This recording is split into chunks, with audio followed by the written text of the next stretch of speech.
nima desam bo'ladi? Men uncha video qo'ya olmadim.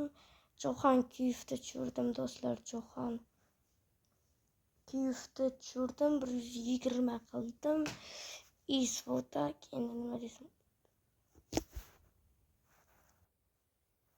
Endi Lionel Messini ham tushirdim.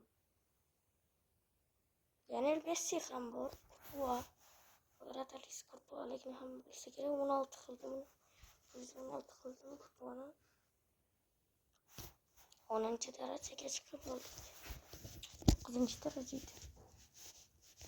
Hozir men sizga ko'rsataman u akkauntni. Endi Lionel Messini 120 qildim. 120 tushirdim. Messini tushirdim. Endi Armanam qolmadi dedim. Sırası Cristiano'nu tushirdim kerak. Cristiano'nu.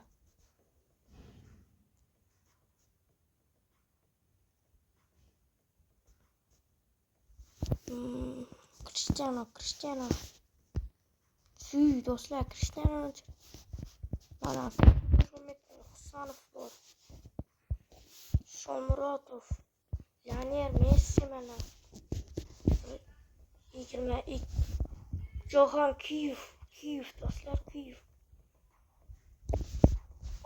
Erik Garcia. Meni 117 tushirdim. Davay do'stlar, buni bilamiz.